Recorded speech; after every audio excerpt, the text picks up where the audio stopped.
Bonjour à tous et bienvenue pour cette conférence d'hématologie.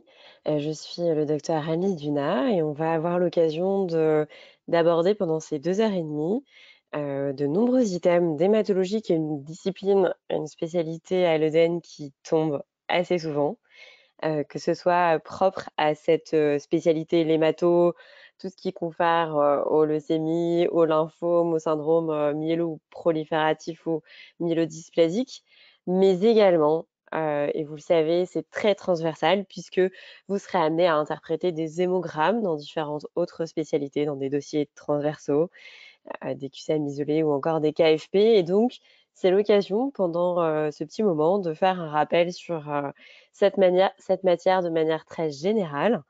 Et ensemble, voici le programme qui va se dérouler pendant ces 2 heures et demie. Ça va porter sur l'hémogramme, bien sûr, sur l'orientation qu'on va avoir face à des adénopathies. Ça, c'est quand même très important, comment on s'oriente devant une adénopathie, mais également une pathologie phare qui est la LLC, leucémie lymphoïde chronique.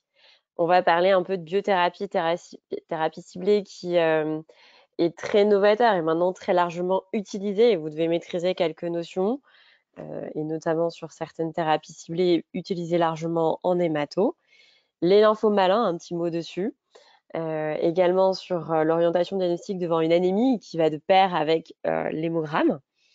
Et puis la transfusion sanguine, qui est quand même un sujet assez dense, qui fait parler d'elle de nombreuses pages dans le collège de référence.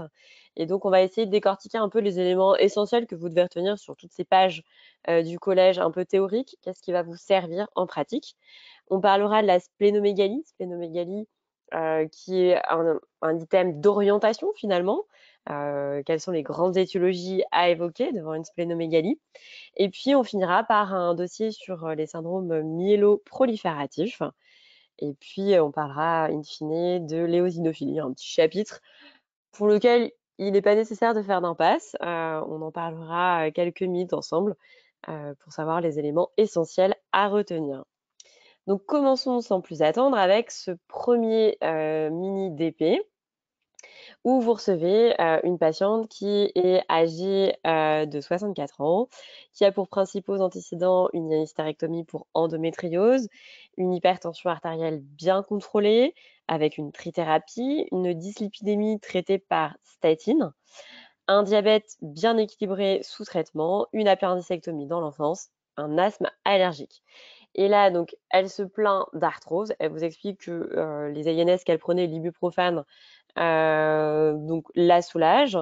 Elle fume pas, elle ne boit pas et elle est revenue de son lieu de vacances un peu plus tôt que prévu parce qu'elle se sentait pas très bien. Elle a fait un bilan en ville entre-temps qu'elle vous rapporte, et voici son hémogramme. Alors je vous laisse regarder. Il y avait une hémoglobine à 10,1, un VGM à 90, l'hérétique à 85 giga par litre, les plaquettes 120, globules blancs 17, PNN 2,5, lymphocytes 14 giga par litre, PNE 0,3, PNB 0,1 et les monocytes 0,1. Donc, je vous laisse quelques instants pour retenir cet hémogramme et voici la première question.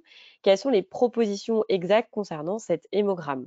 Anémie arégénérative, polynucléose neutrophile, myélémie, anémie macrocytaire ou thrombocytose? Je vous remonte l'hémogramme pour réfléchir quelques instants dessus. Donc les questions, c'était anémie arégénérative, polynucléose neutrophile, myélémie, anémie macrocytaire ou thrombocytose.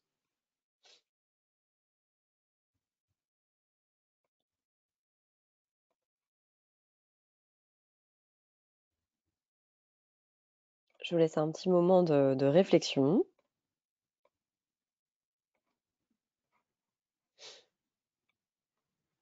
pour répondre à ce QCM sur les bases de l'hémogramme. Voilà. Donc, les bonnes réponses, c'est bien sûr une anémie. Il y avait une hémoglobine à 10,1.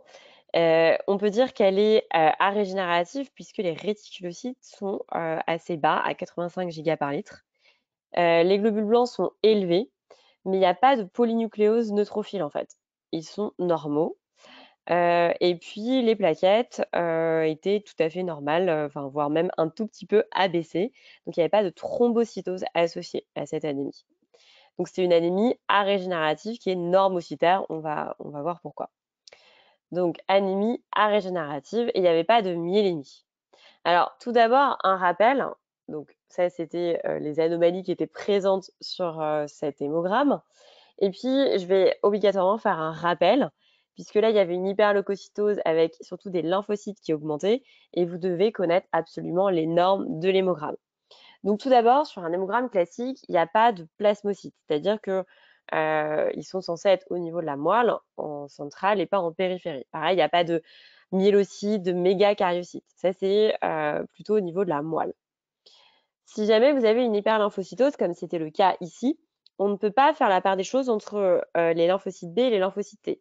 Pour ce faire, il faudra envisager un examen complémentaire qui est l'immunophénotypage des lymphocytes circulants. Autre remarque très importante, ici je vous avais mis des valeurs absolues, mais si jamais vous aviez des pourcentages, eh bien il ne faut pas les analyser telles quelles, il faut vraiment analyser uniquement les valeurs absolues. Ça c'est très important. Autre chose avant de parler de normes. En fait, quand vous êtes face à quelqu'un qui a un hémogramme, il faut toujours l'interpréter dans son contexte et être sûr déjà que le patient, par exemple, ne fume pas ou ne boit pas. Alors, que peut provoquer la cigarette sur un hémogramme? Eh bien, ça peut augmenter les globules blancs, les polynucléaires neutrophiles notamment, ça fait une démarginalisation. Euh, Après, concernant aussi l'alcool, il faut savoir que l'alcool, indépendamment de la présence d'une cirrhose ou pas, ça peut aussi provoquer une macrocytose, un VGM augmenté, puisque ça va jouer l'alcool sur la synthèse des vitamines, notamment la vitamine B9 et la vitamine B12. Et donc, on aura moins de vitamines donc, qui sont indispensables à la synthèse de l'ADN, et c'est ça qui va provoquer la macrocytose. Donc déjà, il faudrait éliminer ces situations. C'était le cas ici, notre patiente voilà, n'avait pas ces addictions. Et puis, se référer à quel traitement la patiente prend.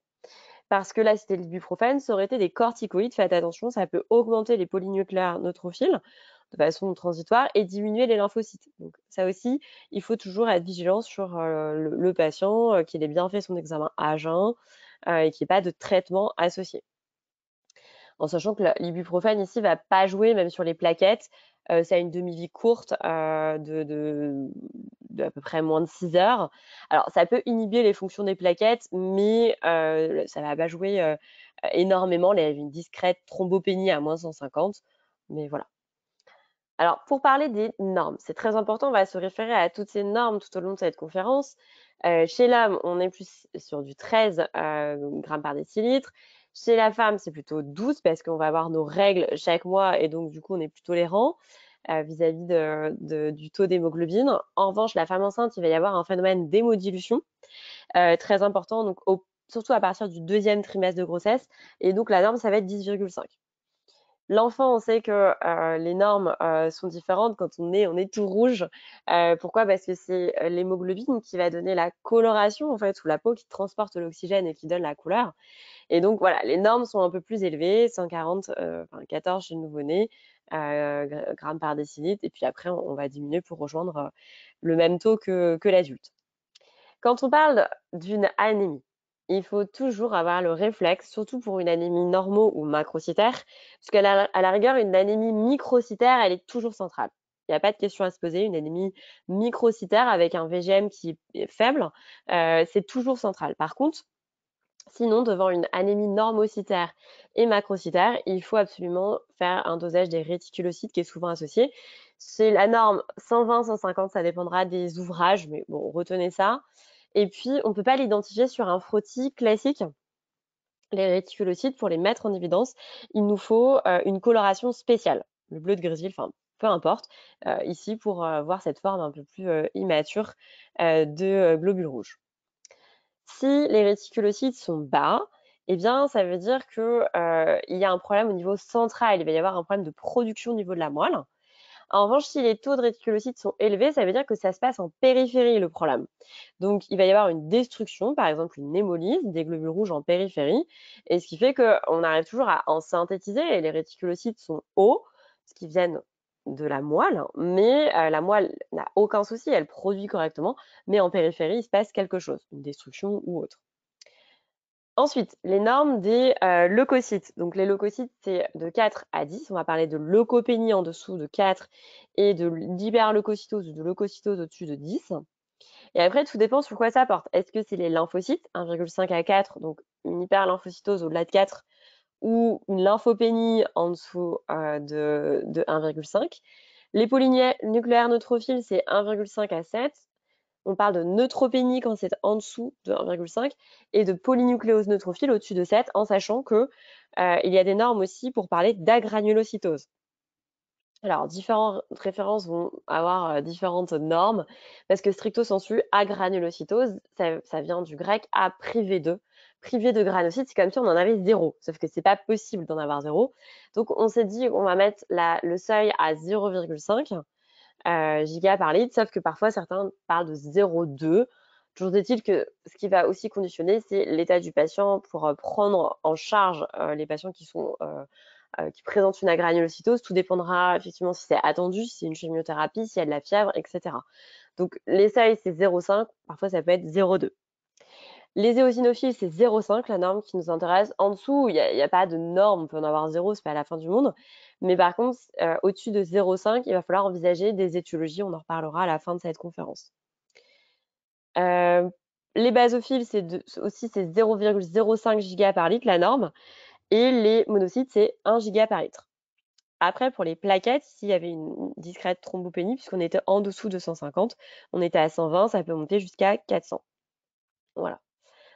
Tous ces chiffres sont à connaître par cœur et vous être utiles pour interpréter, en fait, des hémogrammes classiquement, qu'on pourra vous donner dans le cadre d'un dossier d'hémato, mais aussi dans d'autres situations. Alors, ensuite, la myélémie, parce que c'est dans le QCM. Qu'est-ce que c'est la myélémie? C'est le passage dans le sang de formes immatures, c'est-à-dire des précurseurs, surtout de la lignée granuleuse, métamyélocytes, myélocytes et un peu moins souvent promyélocytes, qui sont physiologiques la première semaine de vie et qui deviennent pathologiques au-delà de 2. On parle de myélémie significative. Donc là, c'était pas du tout le cas, il n'y avait pas de myélémie, mais il y aurait des situations particulières, où effectivement on pourrait rechercher cet état de myélémie et ça pourrait nous faire tilt. Alors, il y a des situations où ça peut être transitoire, on s'y attend. Après une chimiothérapie, il va y avoir une régénération, donc effectivement on peut avoir cette myélémie, qu'il y ait des facteurs de croissance ou pas. Ça peut arriver après des hémolyses importantes, des anémies hémolytiques ou des réparations d'hémorragie, même des situations de septicémie. Et de façon chronique, pensez-y, quand vous devez évoquer un syndrome myéloprolifératif.